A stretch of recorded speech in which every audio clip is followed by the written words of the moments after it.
Ssentebe w'ekyalo Ssentema Nakinyola mu disitulikiti y'e Wakiso, Ssentongo David Motasubi alajjanidde abakulu mu gavumenti okumuyamba ku poliisi y'omu kitundu gy'alumiriza okumuyisaamu amaaso n'okuyingira mu mirimu gye. Poliisi ekintabuza, poliisi yamanya ensonga ezo.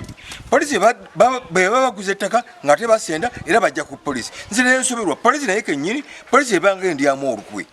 Kubanga toyinza kujja ku poliisi nga baali bagula. Toyinza kujja ku poliisi nga tebasenda, abasenda balala, abaagula balala. Guna poliisi n'oba nti nabo balinga nga balyamu abatunda emirundi ebiri. Ne poliisi yankwe. Kwa yandinyambye yamanya nga bagula. Era naye tuteekawo n'abakuumi nga bapima. Kati olwaleero badde basenda bazze batya tuteeka ku poliisi y'emu n'ebawa authority. Kino kiddiridde abantu abatamanyikiddwa okusalako ekyalo mu kiro nga bakuumibwa poliisi eno ne basenda ennyumba n'emmere y'abatuuze okuli Matayo Lukanga, Mubiru Lawrence n'abalala. Abaagula kwewaawo batugamba ffe Erosi tulina buyinza naye nze mmanyi nti ku kitundu kwenkulidde kwenkulembera teri muntu kujja wadde alina ekyapa nze Erosi nga simmanyi. Bo baakigulirawa bayinwa obukakafu ddala nti bwe bukakafu kuba balaga nti kye bananye ettaka. Bo mubamanyi? Sibamanyi.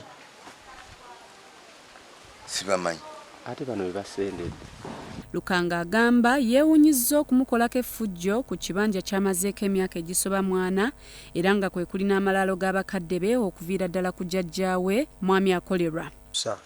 Ekiwulira bakikyusa ate kati bakomyewo eyatuwa ekyapa kati oli nadda mu kyapa kati ono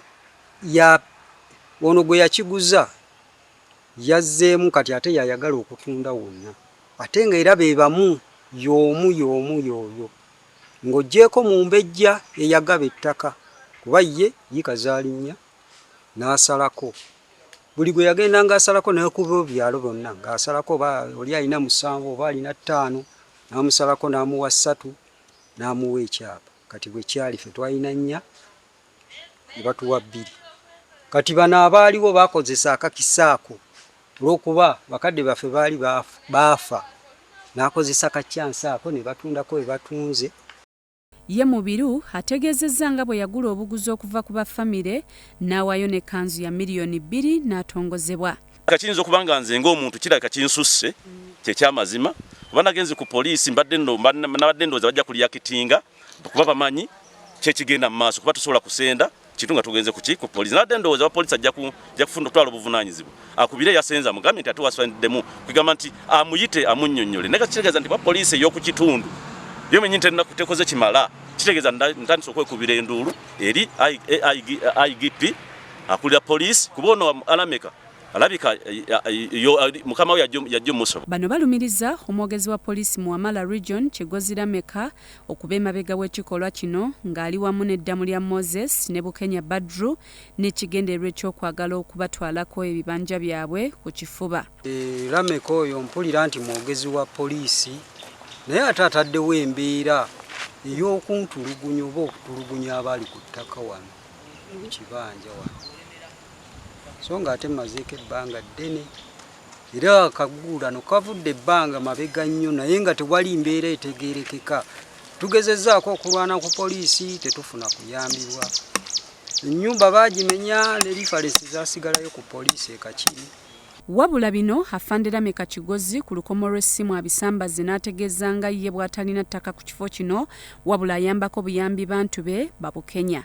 Mu kiseera ekyo bwe baatuulira nayagala nnyo okumanya ani yaani nga nannyini ttaka bampadde ekyapa okitegedde bagamba Afande tuyambeko okuverifayinga abantu abali kulala ngamba ensonga zino engeri gye ziri tiziriko abalawalidde ku poliisi tuli ffenna bwe twatuuka ku poliisi ekakiri nadda bali neetula ne mbagamba bannaye ekyapa ky'ettaka eryo bakimpadde era bannanyiriyo ne baagala okumpa powers obwato ne bagamba nedda powers temuzirwa nze tuli ffenna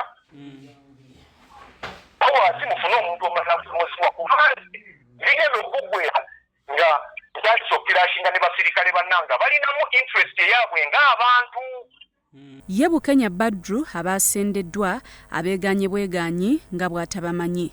Buli yakutwala ku Northern bypass akulaga ennannyini ttaka ate nga akugambye ye nnannyini ate yali akutwala wa gye baakugirako $2,000,000 tolaba nti musiru tategeera oyo talina magezi sente yazironda ku kkubo naye nga nabo beetegefu okulwana mpaka ku muntu asembayo kuba bagamba ebibanja byabwe tebasobola bifiirwa balinaako kakwate banoonye ababaguza bazise sente zaabwe azinkwe bali ddala. Byakayanja Amon, Salt TV.